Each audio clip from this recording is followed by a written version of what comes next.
Welcome to the Out on a Limb podcast. We are all interconnected to a greater web of consciousness. Our aim is to open your mind to a new world through having open-minded discussions about what we perceive our reality to be. Hey everyone, and welcome to Out on a Limb podcast with your hosts, Will and Allison, and Samantha, as you can see, is not with us because we're conducting our second interview while she's on her sojourn out west, and we really don't know anything about her trip or how long she's going to be or if she'll find herself or what's going to happen. We trust that she'll return to us. Great. We miss her. But in the meantime, just in case she's not back in time, we wanted to get a couple of beautiful interviews with some lovely people in the bucket, expecting her arrival any time. And so today we bring with you another special guest, Stephanie Burg, who is in Charleston, South Carolina. Welcome, Stephanie. Thank you. I'm so happy to be here. It's great to see you too. For sure. Lovely to have you. And before we get into our conversation, I do want to give a little bio, a little background about Stephanie. A former professional ballerina. That I didn't know, since we have already met. I had no idea. Stephanie uses breathwork and other transformative practices to liberate people from trauma and past conditioning. As an integrative health and transformational life coach, a psychedelic and integration coach, folk herbalist, and Andean Medicine Carrier, Stephanie's work has made such an impact that she was named one of Charleston, South Carolina's 50 most progressive people. Her work has been featured on ABC News, Colorado Public Radio, Dance Magazine, Elephant Journal, and more. We are so honored that you're with us. Absolutely. Thank you. Oh my gosh. We, although we're all from Charleston, we really didn't meet up until a couple of months ago. Right. And so we run in the same circles, but sometimes we just, for whatever reason, don't interact because Charleston metro area is quite large. Mm-hmm. So we're probably 45 minutes to an hour away from each other. But we had the good fortune of having Stephanie come and do a breathwork experience with a number of people here in the treehouse. And we have heard rave reviews about her work. It was full. I didn't participate. No, you did. I did. Yeah. And so you experienced that beautiful It was absolutely amazing. event. I've never done a breathwork experience before, but that was, I will say, the closest thing that I've done not doing psychedelics to do something psychedelic. So yes, it was absolutely amazing. That is amazing. So why don't we start there? Mm-hmm. Tell us what you find to be so magnificent about breathwork and why is it so healing? Gosh, like how long do you have? I should add a caveat. The first time I experienced breathwork, I really didn't like it. I found it to be very uncomfortable and it really pushed my edges. And once I started to work with more trauma-informed facilitators of the work, I started to have really incredible healing experiences. And so, breathwork, I would say at this point in time, after facilitating for a number of years for many different people, I really see it as the foundation of my personal spiritual practice. It is an active form of meditation that works with a rhythmic pattern of breath to help quiet the mind and help people to get more into their physical bodies, the wisdom of their bodies, and also more of their emotional intelligence, and then, their spiritual intelligence. And it helps them, particularly with people who struggle with like seated meditation, which is a lot of Westerners, because let's face it, we're modern humans, really, like we have so many things pulling at our attention all the time. Our attention spans are becoming shorter and shorter. And so having that control and focus over the mind is something that I don't believe we can get enough practice with. And breath work is something that, so a tool and a practice that really helps people to have something to focus on, which is the rhythmic pattern of breath, to quiet the mind. And so it's really something that for a lot of people helps them to get in touch with their emotions first and foremost. Like people that have their first breathwork experience, sometimes they'll be like, whoa, I have not cried like that maybe in my whole life. I didn't realize I was carrying all of that emotion. Because what it does as we're breathing and we're bringing in more life force and oxygen into our system, we're starting to create space in the body and in all of those places that when we're stressed or carrying trauma or carrying tension or just really busy because of adulting, we can start to clench, we can start to shut down, we can start to just be a little bit blocked in terms of the flow of energy and breath within our body. And so when we use this particular pattern of breath and we're sending more oxygen into these places that we can get stuck, the space opens, like sort of on a cellular and spiritual level, and then we're able to feel what's been underneath the surface. And once we can remove or clear those emotions, it's like the body's kind of detox system is, yes, the liver and the breath and all of these things, but it's also the emotions. And so when we can release some of the emotional clutter that is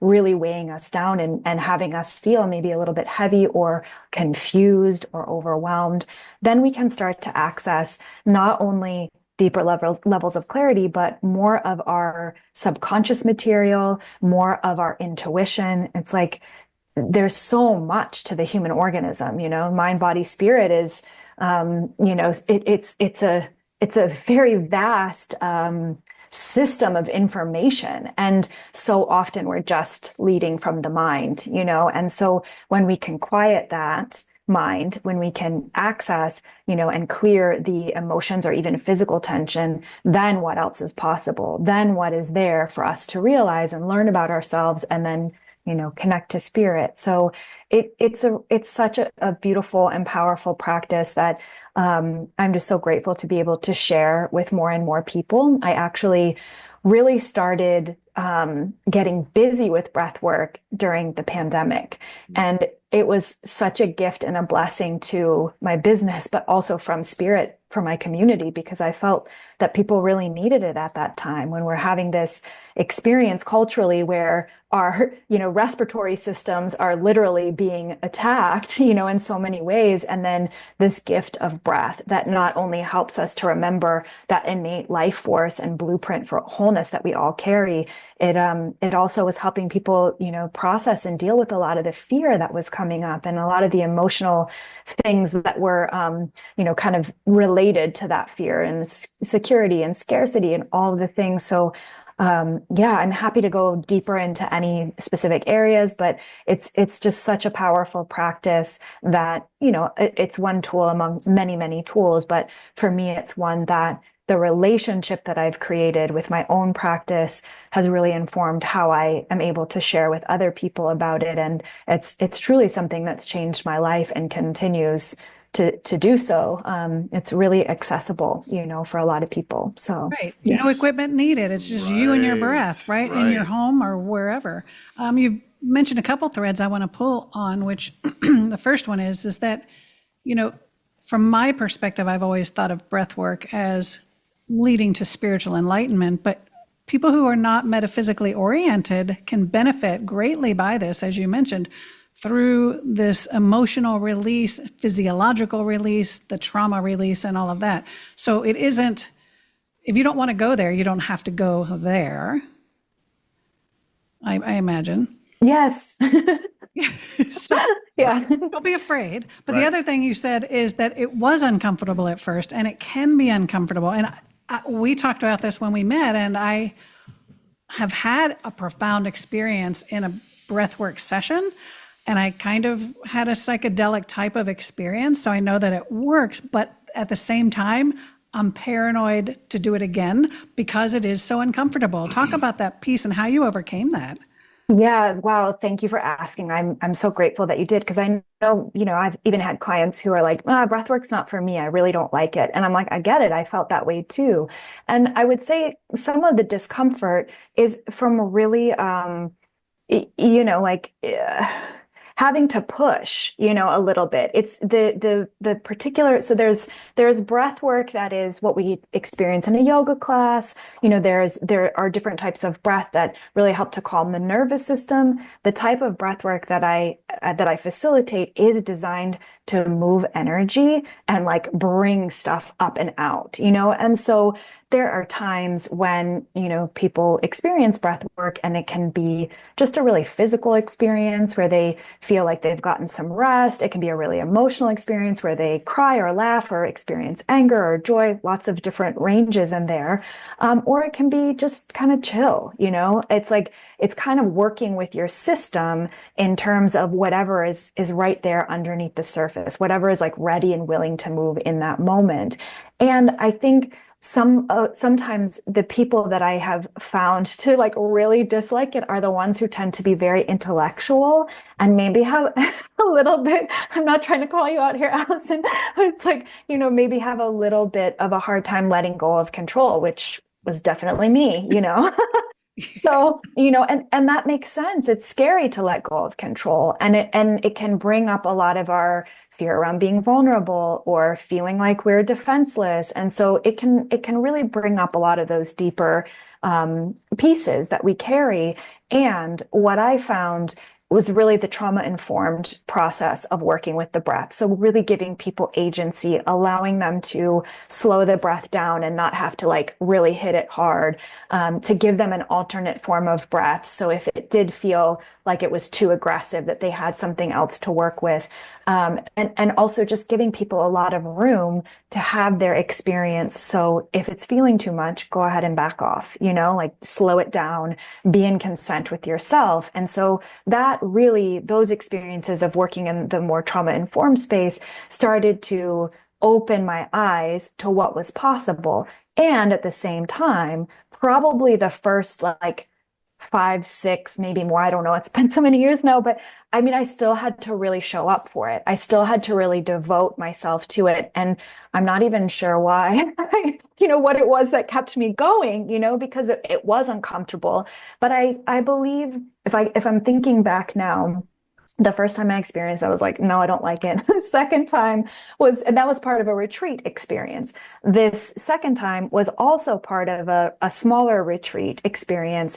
And so there was just something about that one where I stuck with the breath and I had a really powerful, profound spiritual experience. And I, connected with ancestors and loved ones in spirit. And I think that that's probably what kind of kept me at least sort of curious and open to lean into it a little bit more.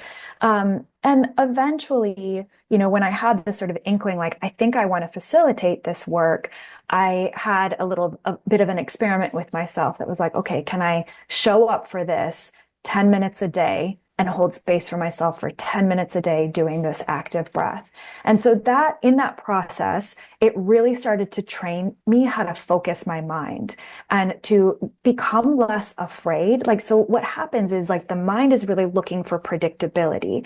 And when we let go of control, whether that's with breath work or with plant medicines and a psychedelic experience, there isn't really that predictability or control. And so that is scary by nature. It's just freaking scary. Yep. And so I think to like give myself the experience of sticking with it enough to, in those short, like sort of doable bite-sized timeframes, I started to get more familiar and comfortable with the experience of being uncomfortable. So honestly, that's, I think one of the reasons breathwork is becoming so popular now is that we, as humans, as a human family, need more tools that will help us at this time to be comfortable in the unknown and let go of control, because we don't know what's happening. We're unprecedented times, as they say.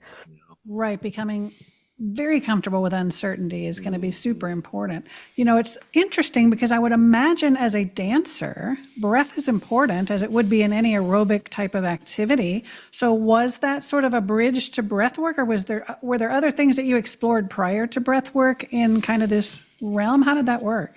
Yeah, wow, thanks. Such great questions, Allison. I love it. Like, yeah, I mean, with breath in dancing, that's an interesting experience. For me, it definitely was, because so much of the female like experience in dancing is like suck it up, suck it in, you know, and that requires a lot of kind of holding in the lower belly, which is where we store a lot of our emotions when we're stressed. And so, yes, I would breathe when I was dancing, but it was always pretty shallow, you know, and I would do cross training and things like that to help build my stamina.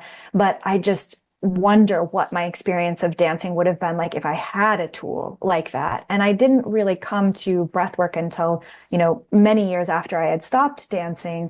But I did try a lot of different things. Meditation. I started to get into meditation while I was still dancing, because that really helped to kind of quiet my mind before performances. And I used to have like a pretty decent amount of like performance anxiety, you know, and so meditation was something that really helped. And then of course, just any kind of movement, you know, beyond the dancing, which is so physical, but physical, different types of embodiment work in terms of, you know, physical activity always really supported not only my mental health, but also, you know, some element of knowing a deeper part of me while also having the opportunity to quiet the mind. And that first experience with breathwork was actually in Peru on an ayahuasca retreat. So I was working with plant medicine before I had experienced breathwork. But yeah, I did try a lot of different things: therapy, coaching, just many different ways of like finding presence in the day-to-day. But I would say probably foundationally, like meditation was a big one that I started to really get into. And then journaling too. Like I've always been a writer as well. So those two things, meditation and journaling, were kind of my first dipping my toes into more of those self-referencing tools. So then when you were growing up, were you in a religious household, or what was your relationship to spirit, to source, to God at that time? And how did that sort of lend itself to the beginning exploration through meditation and everything that came after that? Amazing. Thank you. Wow, great questions. I love it. These are so good. Well, I grew up in a Catholic family. Like I was raised Catholic. I went to Catholic school from like kindergarten to 8th grade. My parents weren't really like super strict Catholics by any means. And I definitely don't identify as a Catholic now. And potato now. Right. yeah, and my family carries the imprint of much of the trauma that was experienced through the Catholic churches, you know, and we don't need to necessarily go into that, but that is definitely something that my lineage has been healing from for decades, you know. And so I think with that upbringing, I had a lot of moments in, you know, my sort of elementary, middle school years where very humans were running the show in terms of those school systems. And I was like, this is BS. Like, this isn't God, because there was a part of me that really was connected to spirit, you know, as long as I can remember. I was, you know, very definitely connected to nature, and always, you know, connecting to spirit in my own way. You know, as a kid, I was able to see things, you know, spirits and things like that. And that was something that I shut down as I got older. And then connected with our mutual friend, Carol Cottrell, you know, to kind of work a little bit deeper with some of those former, you know, things, those sensitivities. But yeah, my grandmother was really very, very connected to her religion, and she was always a really big influence in my life. She actually got me into dancing to begin with, and she taught me how to pray the rosary when I was really young, and taught me about Mother Mary. And you know, and now that I am where I am now with a lot of the ancestral medicine work that I'm doing, I've recognized that something that always resonated with me in practices like the rosary or in archetypes like Mother Mary was the divine feminine. And there's a beautiful book, The Way of the Rose. I don't know if you all have heard about it, but it really talks about the divine feminine hidden in the rosary. It's like the mysteries of the feminine when the church was taking over a lot of these ancestral traditions and paganism, that the former pagans would pray to the goddess, the divine mother, the divine feminine in the rosary. The rosary was a way that they were still able to hold on to their traditions and connect with the goddess in plain sight. And so there's something about my little old soul that really connected with that and connected with Mother Mary. And so, yeah, I think when I got to be a little bit older, I had my first communion. I, went through confirmation, but probably by high school, I was like, this, whatever, like let this stuff go. Right. So yeah, there wasn't really a huge emphasis on spirit, but there was an element. I think my grandmother instilled like an element of faith into my being, and like this connection with spirit that I think I always felt on some level. And then, becoming an adult, entering into the professional world of ballet, having my own journey with healing crises and all of that, I definitely, in my like 20s started to understand how to reconnect with that lost connection to spirit in a way that actually felt true. And so that, I think maybe early 20s was when I just started to question a lot of things. And, I had injuries and things like that with dancing that really required me to get to know myself better. And in the process of that recovery from injuries and in that process of getting to know myself better, I also started to be able to tap into, conditioning that didn't belong to me, ways of speaking to myself that were not of my higher self, a lot of things that I had adopted throughout my life, throughout my experiences, throughout family of origin, dance world.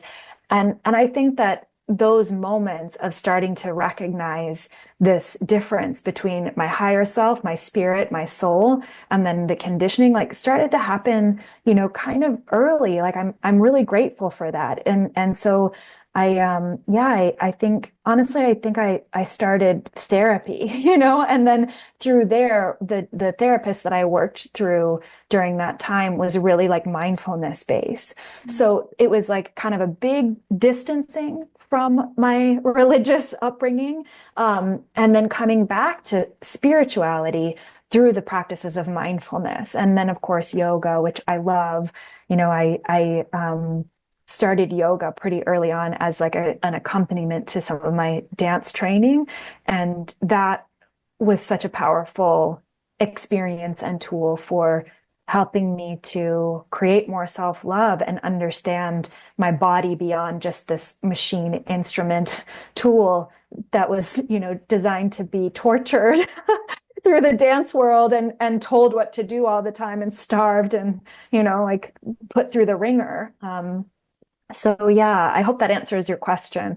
Yes, and isn't it amazing how just beautifully we orchestrate our story? So this whole lovely thing about getting in touch, your higher self knew that at a certain age, getting in touch with this divine feminine aspect of yourself was going to be important. So let's start her in the Catholic Church, right, where she can learn the rosary and the whole background behind that and have a grandmother who's involved. So that then it makes sense when she gets to this point. So I just love hearing people's stories because it's all so perfectly patterned. And instead of looking back with anger at the detours or the weird things that happened or the physical ailments or all that stuff, every single step was purposeful. Yeah, Get you exactly where you are.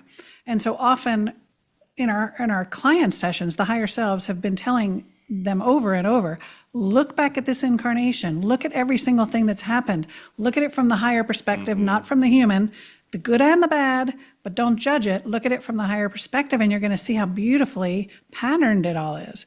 And it just puts you in a state of grace and gratitude, I think, to do that.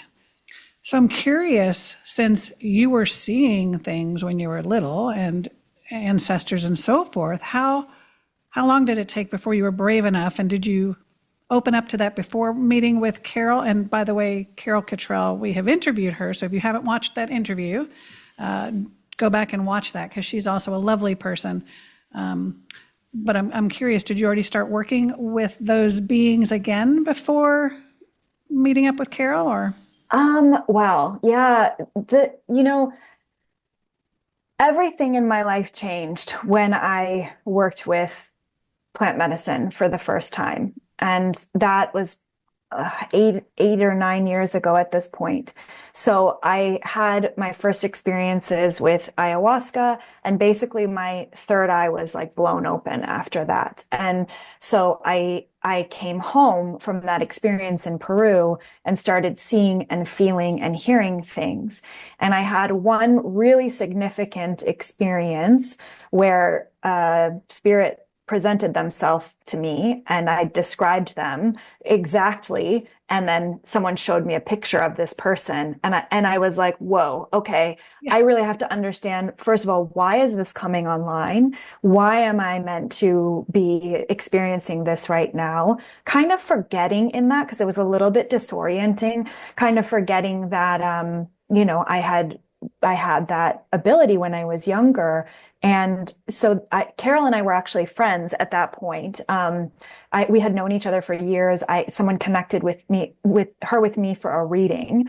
And so I had a reading with her and we had connected and we were friends. And so I was like, I think I need to like take one of your classes or something, because this is really pretty loud right now. And I'm not really sure what to do with it. And so I went through all of Carol's different classes and did a specific amount of time of mentorship with her. I'm forgetting how long it was, which is amazing. It was so powerful to do that work and to connect to that deep ability that we all have to connect to spirit and in spirit's many different forms.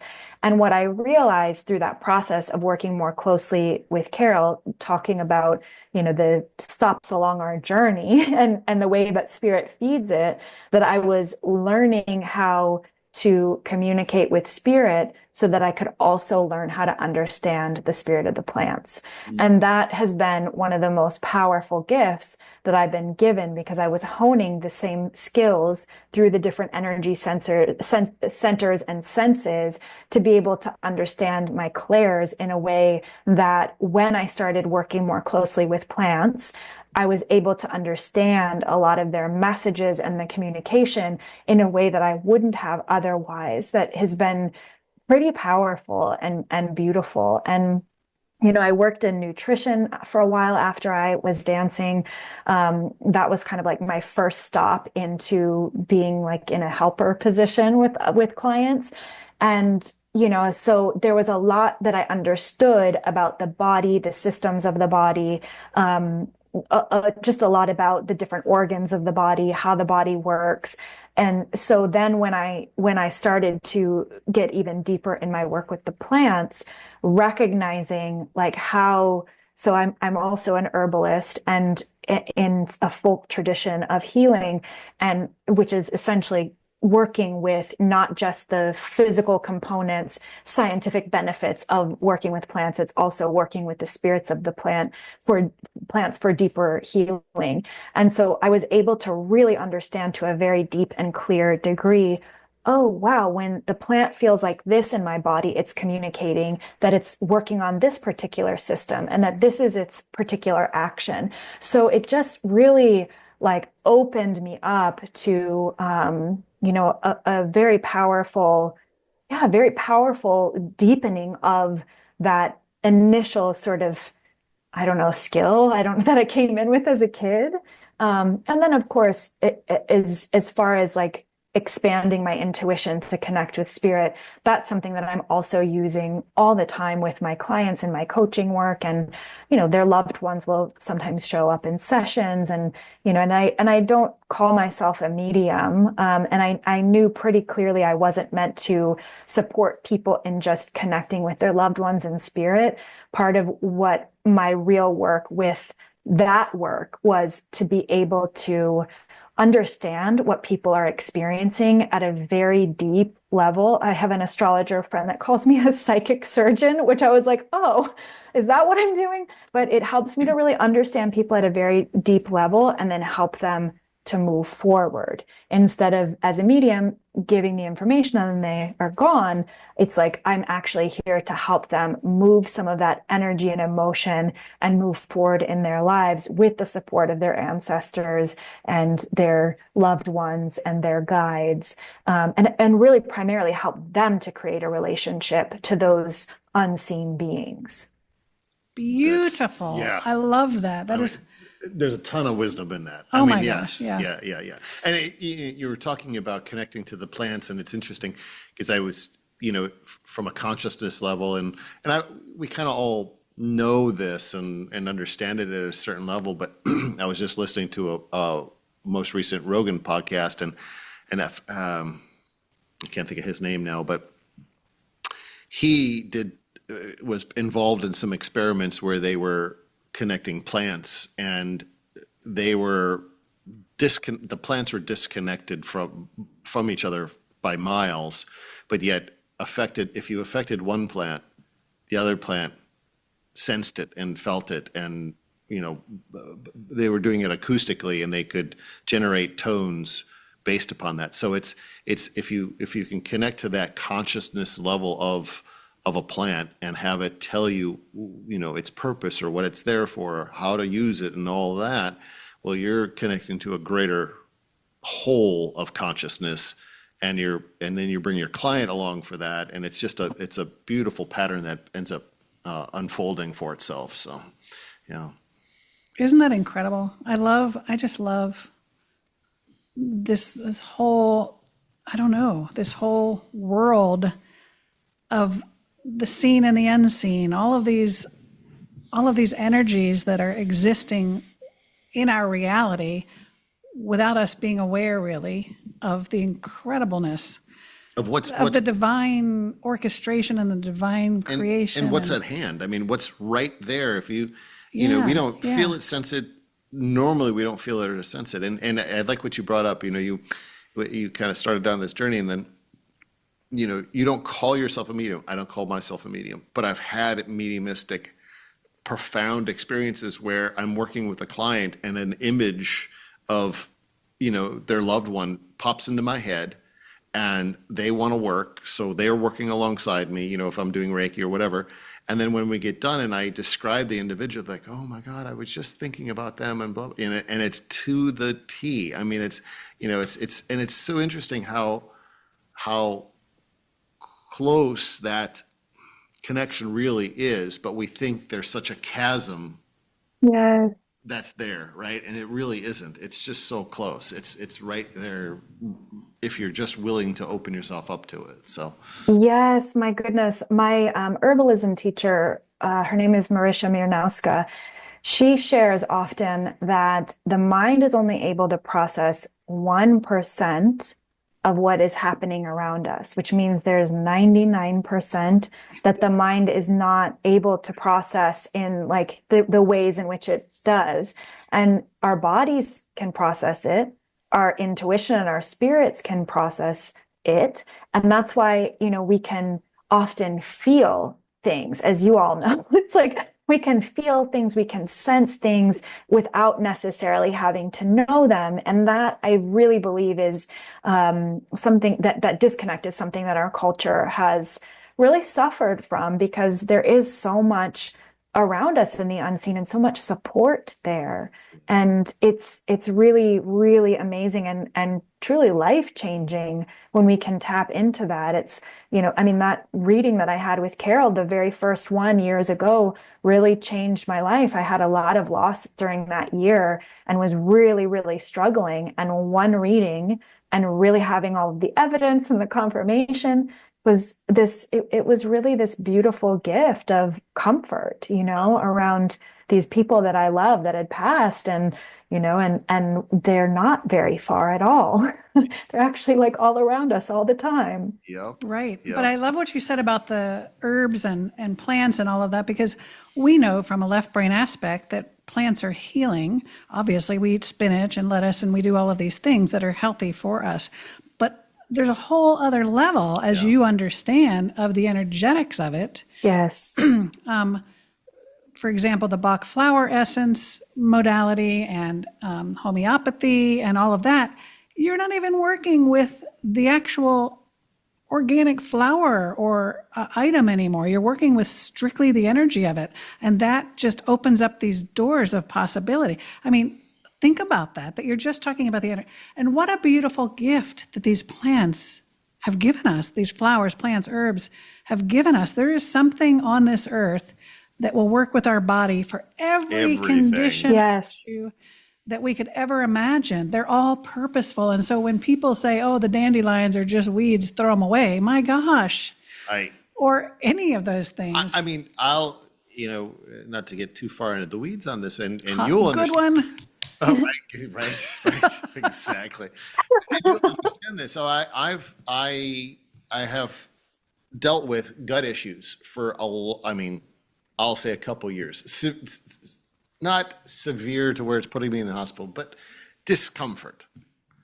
And she would always complain about it, how loud my gut is and all this other stuff. And no matter what I did, it just wouldn't take care of it. Well, this past spring, I had a reset. I had my annual, stuff comes up for, what you do when you're over 50 every couple of years, right?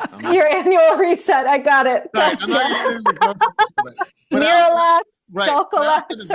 I had to do a endoscopy. Yes. And so after doing that, I was like, I am going to reset this gut with needed things. And so I reached out to a good friend of ours, Judy Buchanan. Her daughter does a lot of gut work. So she sent me 2 supplements. I started working with that, but then something popped in my head. You need to put together a ginger, turmeric, and apple, raw apple juice, tincture, not tincture, but juice. So I was juicing ginger and all that stuff. And I would take that before each meal. And then my guides told me what else is going to support it are roots and barks. So marshmallow root, licorice root, all these different things. And I've been making teas. I'm telling you, my gut felt so good. I can eat, I won't say I can eat everything, but I can eat everything and I can go to bed and I can be at peace and I don't have to worry about my gut waking me up in the middle of the night. It is just relying on what nature provides, not something that a doctor prescribes. And chemical or right. It's all right there if we trust in it. And I think that's the key fact in it. It is, I could go probably do all that stuff, but if I'm not trusting that it's going to do the work, well, it might do a little bit of the work, but it's not going to do all the work because I'm telling it that it's not going to work. I'm going in it with the intention that it's going to do what it's supposed to do, and it's been working marvelous. So yes, that's so beautiful. Thank you for sharing that. I absolutely love this story. And yeah, it's also really speaking to your relationship with these medicines that you're taking to support yourself. It's, and that's something that we talk about in terms of ancestral wisdom. The plants are spiritual beings in physical bodies, just like us. And the plant itself can do the healing, but the indigenous elders say it's really the spirit of the plant that is doing the healing. And so when we're making medicine, making tinctures, making whatever, like we're also praying, we're also asking for permission from the spirit of the plant to enter and fill those medicines with all of their power, all of their spirit, because that's actually what does the healing. That's what, the elders say. And so it's so powerful that you received those messages intuitively. You put together your little protocol to clear with the ginger and the turmeric and the apple, and then to build with the marshmallow and the licorice. Yeah. Way to go. That's amazing. So you look at the back wall of my little, I'll say our coffee bar area.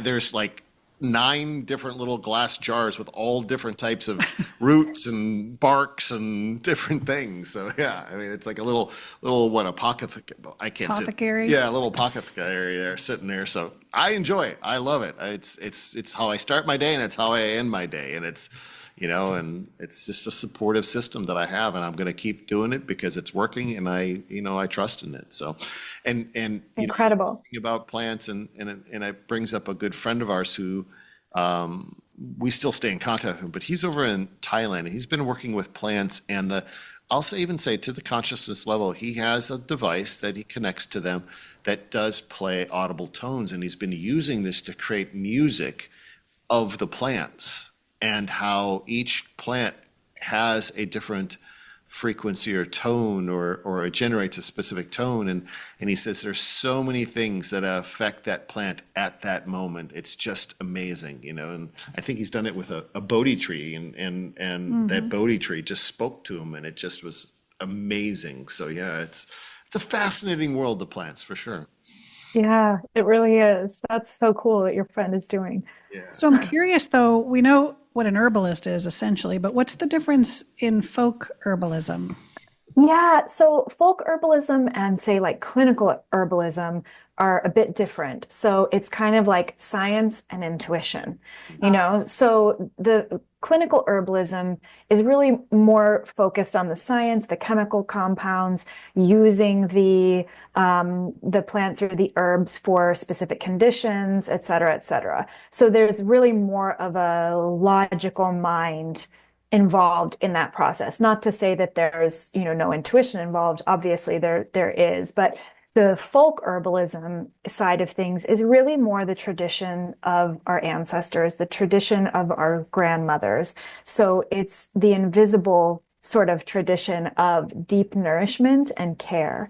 And it's everything from food medicine to working with the spirit of the plants, plant spirit shamanism, we call it, and using the food or using the herbs as a way to really deeply nourish the body. So at a foundational level, so that then any ailments, any conditions can begin to fall away. It's really primarily based on nourishment first and working with the spirit of the plants. And there's also science. We study the science of things too, but to give you kind of a sort of window into what our training is like in that world, instead of studying from a book first and learning about the different properties of a plant and its compounds and minerals and vitamins and all of that, we actually sit in meditation with teas made from each of the plants that we're working with.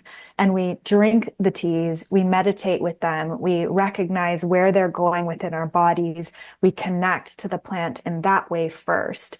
And then we learn about the plant in the more scientific realm.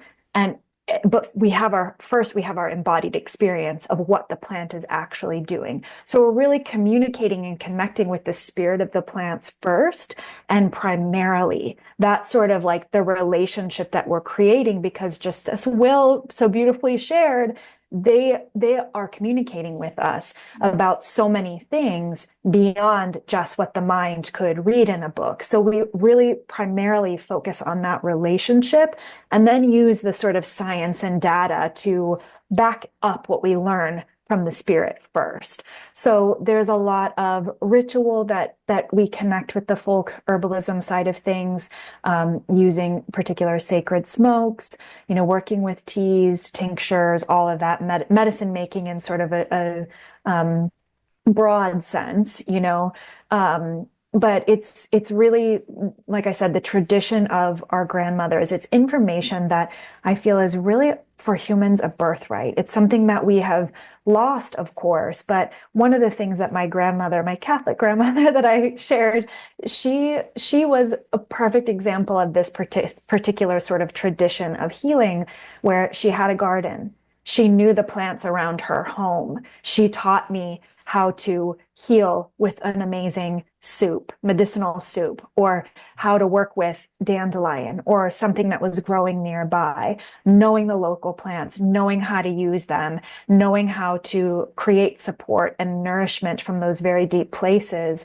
And so that is one of the most beautiful aspects of that line of herbalism. It is that nourishment component. And the foundational herbs of our lineage are called nourishing herbs. And usually if somebody's coming to me with a bunch of acute symptoms or something, the very first thing that we do is connect them to a nourishing herb. And this is an herb that is very safe. It is very accessible. It usually grows everywhere, something like nettles, for example, or oat straw or burdock root. So grows across many different continents, is widely available, and is so safe that kids, elders can work with it. And when we work with those nourishing herbs, they flood the body with nutrients. They flood the body with all of the different types of support and adaptogens that the body needs, so that once the body feels nourished, it then feels safe, quote unquote safe, to be able to like let go of some of the stronger, more acute symptoms that may be happening. Because when the body is deprived of nutrients, which so many of our bodies are today with environmental factors and processed foods, and none of it's wrong or bad, it's just a byproduct of being a modern human. And so we're often not getting all of the nutrients we need, and then the body has more stress placed upon it, and the body has to work harder, which then can create, different conditions, symptoms, emotional states, anxiety, stress. And so when we are deeply nourished, those things can start to fall away. And some of the other plants that we work with are ones that really support, well, all of the plants really support the nervous system, but we work with, a lot of consciousness shifting herbs like lavender, like passion vine, like Tulsi holy basil, which can really relax and calm the nervous system. So then we have like a sense of nourishment in the body, and then there's more relaxation. The nervous system feels safe to exhale. And when we can start to understand who we are behind those sort of frenetic nervous system states that, as we were talking about, there's so much coming our way these days. It's like we begin to identify ourselves with these acute symptoms like anxiety or overwhelm. And it's like, no, that's not, for most of us, that's not usually our normal state. It's a byproduct of being a modern human and not necessarily having the tools or the information or the knowledge about how to really tend to ourselves in that nourishing way. Wow. I was going to say, it sounds I feel like I need a session. I was just going to say that. Can we Anytime. I'd be happy. book a session for Allison to reset her nervous system? She's had a traumatic couple of weeks. So, yeah. I feel like it's nourishing. You need to breathe. That's what you were just telling me. I do need to breathe. Yeah, you just need to, you said you wanted to calm your nervous system. I'm listening. I'm like, bingo. Yeah, right? And I'm also curious then what it means. You've alluded to the fact that you've been to Peru a couple of times in your training there, but what is Andean Medicine Carrier? What does that entail? So I work with specific psychotropic plants in the Andean lineage, particularly cactus. And that's something that I've been working with for many years now and have been studying and training with indigenous elders to be able to hold that medicine, which essentially means to serve or carry that medicine. You said cactus? Mm-hmm. Oh, interesting. Mm-hmm.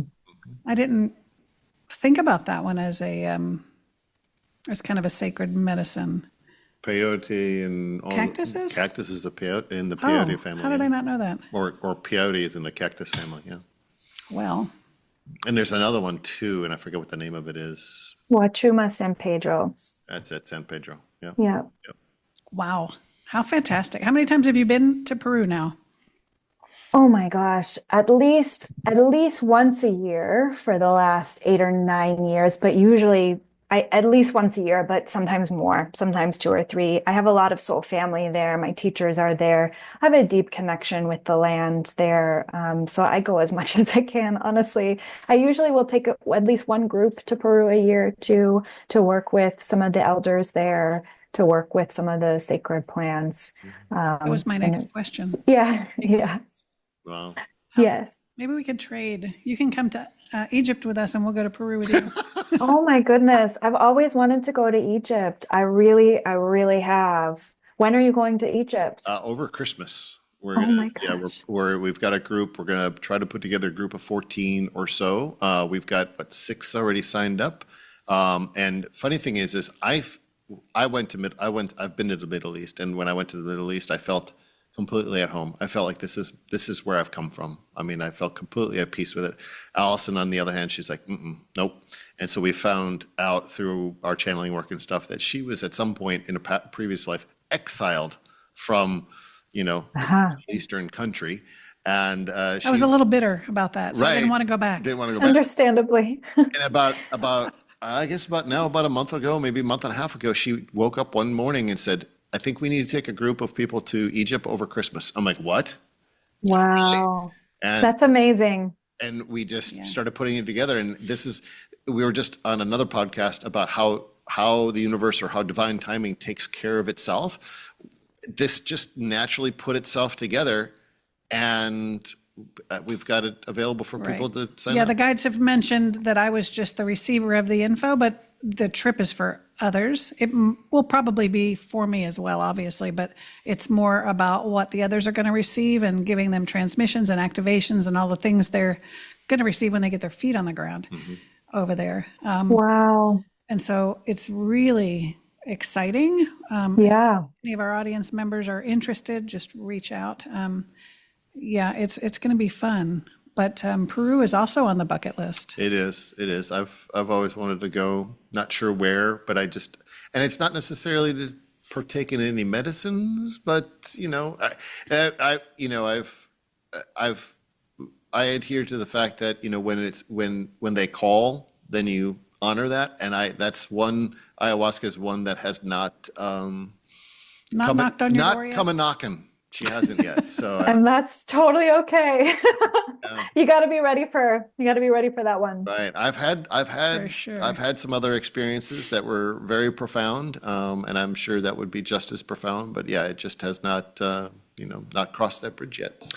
What I like about when I was reading your bio, and I think this is so critically important, is that people want to kind of jump into plant medicine without the proper integration and support. And so the fact that you do that is very wise.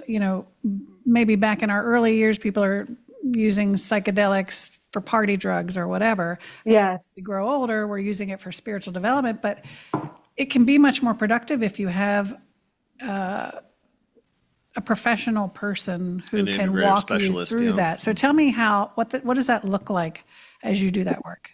Yeah. So I will say preparation and integration for the medicine work is paramount. It's actually more important than the journey itself, because without the integration, then the journey just becomes an experience that's, cataloged somewhere in the lifespan, but maybe not actually acted upon.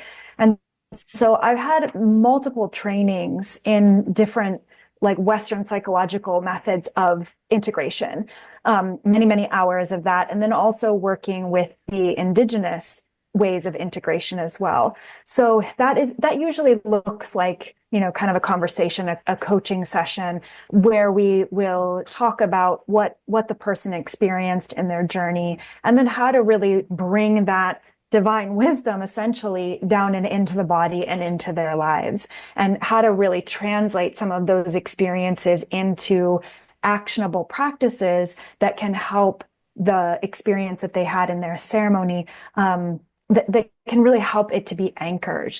And that's something that's very much missing. I mean, we could do a whole other podcast episode about what's happening in the psychedelic world. There's a lot of unfortunate things happening. And I always feel that, one of the things that has been greatly instilled into me by my indigenous teachers is if you see something, say something. And so the harm education piece is something I feel really passionate about. There really are a lot of people and training programs where they have a 50-hour training. You go to somewhere in the Pacific Northwest or something and do a 50-hour training, and then you're a licensed facilitator to serve the medicines. And, for most indigenous folks, and yes, we live in modern times, I understand we have to kind of get current with how we're working in the world in a lot of ways, but in indigenous tribes, many people trained for decades to be able to hold ceremonies. And so it's an interesting time where we're seeing a lot of people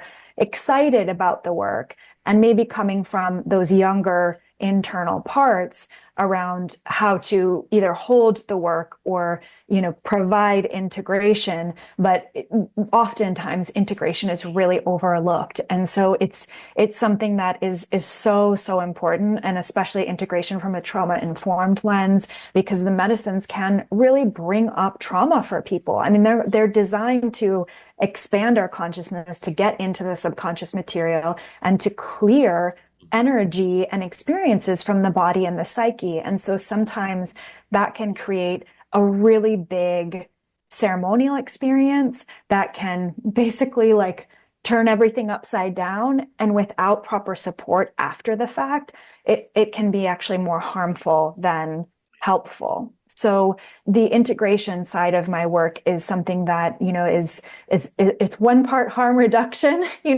So it's like, before we even work with the medicines, are you vetting your facilitator? Are you asking questions about that person and what their training is and how many ceremonies they've held and what their actual experience is? And being really discerning before you even decide to work with the medicine, so that you can feel safe to open up to those deepest places within yourself, to have the healing experience that you need to. And then what are you doing with that information afterwards?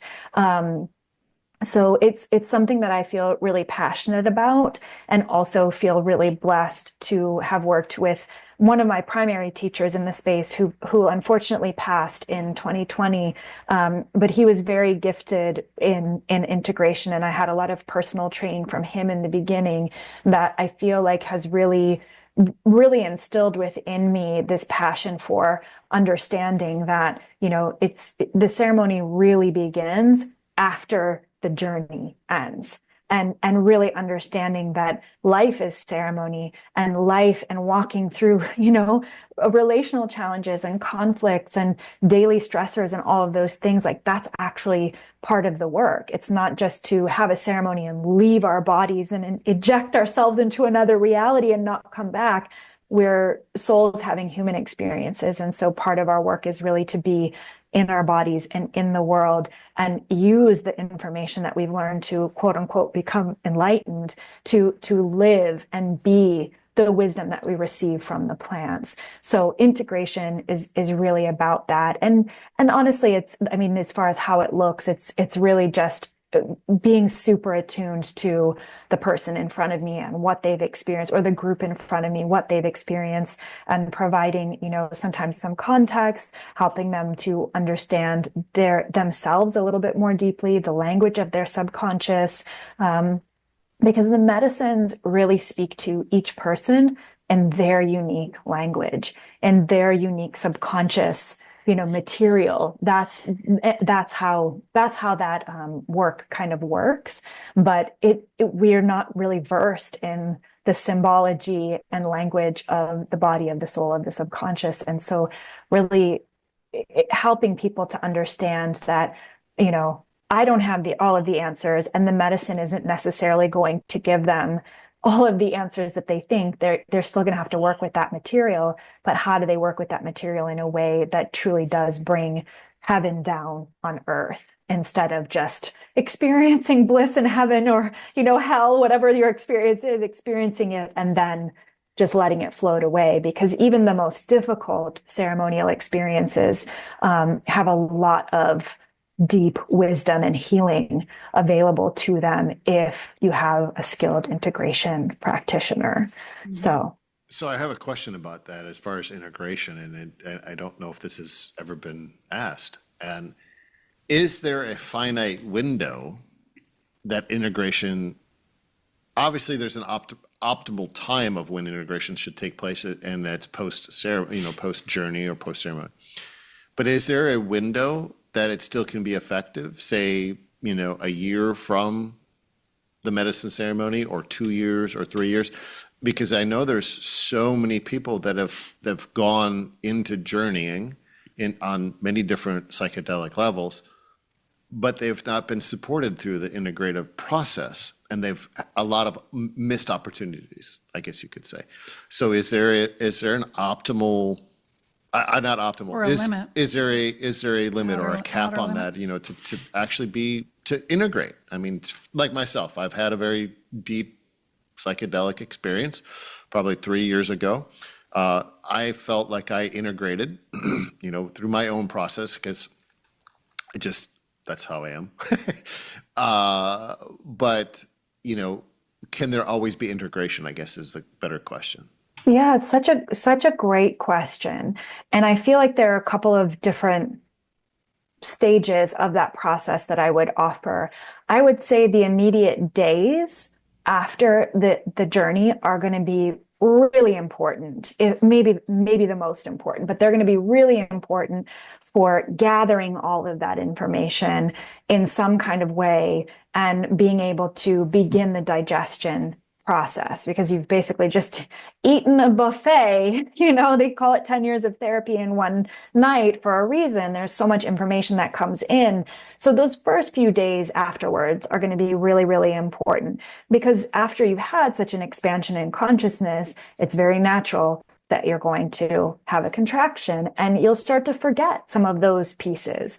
So I always recommend to people that they journal as much as they can remember after that next day after their ceremony.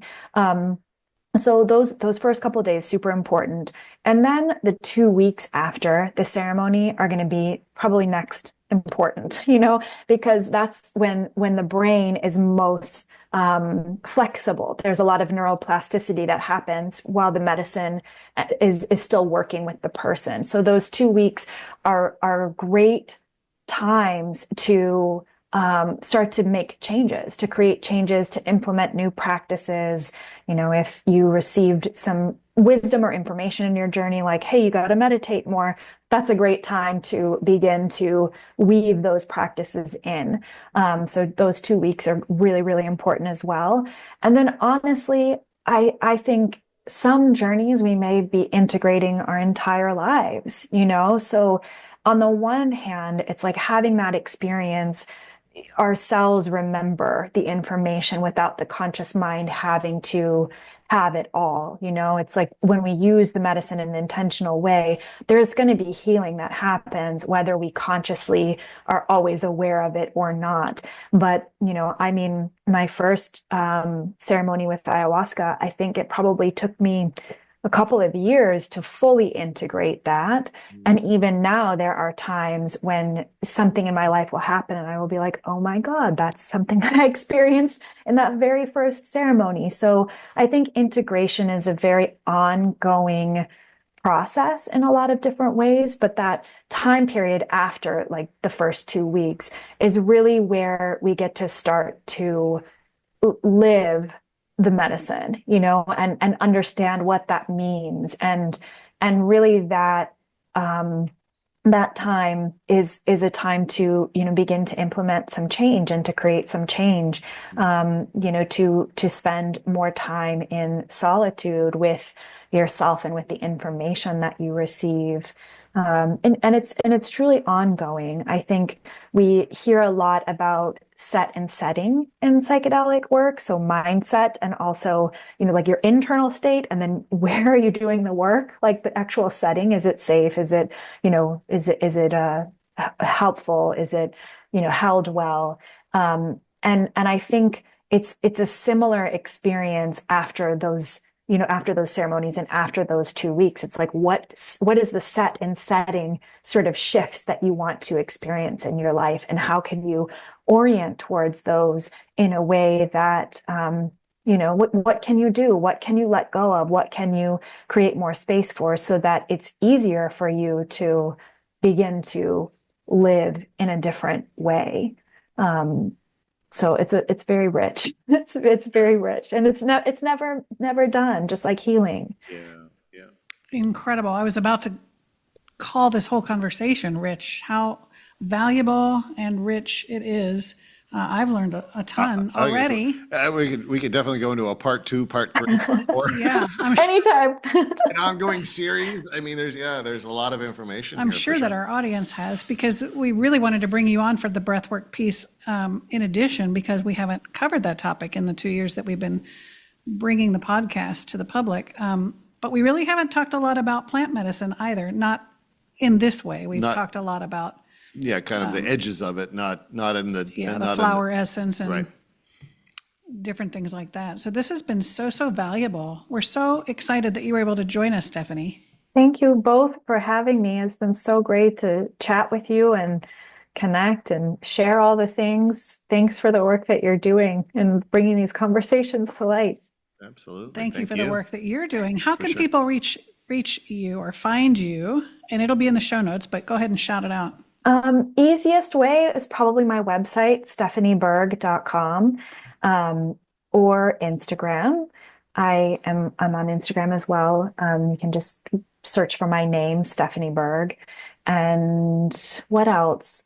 Yeah, my website is probably the best way to get in touch with me, and I have a newsletter and things so people can sign up for that and hear about the upcoming breathwork events or things that are happening. I also have an online herbal apothecary with formulas of different tinctures and teas and ritual tools and items that I've created. So that's also a really fun way to kind of connect with the plants in a tangible and like in your own time and space kind of way.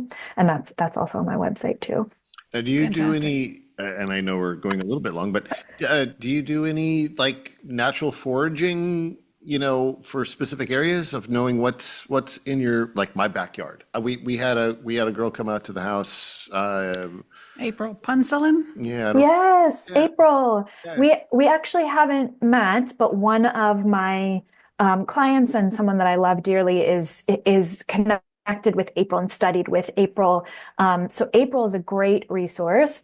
And then the client that I just mentioned, her name's Nora Luce, and she works for Critical Ritual, and she does a lot of plant walks, and she is very, very versed in the local plants, like way more so than I am. That's something that I am definitely like, it's on my list of areas to study. Right. But it's so, Nora's actually taught me quite a few things about the local plants here. And then my husband actually took the Master Naturalist course through James Island County Park. So he knows a lot about the local plants too. And they've both taught me a lot of things over the years. So I would say April's a great resource, or Nora, for like plant walks and plant ID sort of things. They both have some really cool different offerings that they share about, about the Charleston. Yeah. Charleston stuff. Opening when she came and walked around my back, she said, I just want to identify about 5 things. We ended up identifying like 12. Because Yes.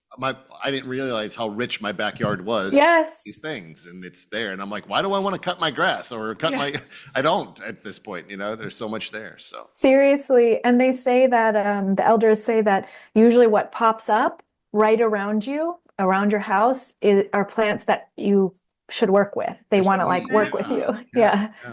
I love that. I love that. The consciousness. It's just all so beautifully, divinely orchestrated. And at any rate, it was such a pleasure. We could go on for hours. I'm Forever. sure. Have you back, and we definitely want to have you back up at the Treehouse for some more events. But thank you so much for being with us today. You're so welcome. Thank you so much for having me. I'm here for a part 2, here for more events, definitely. sounds Fantastic. And thanks so much to all of you for watching Out on a Limb podcast. Hit that thumbs up, hit the notification bell, do all those things, and we will see you next time. good. See y'all.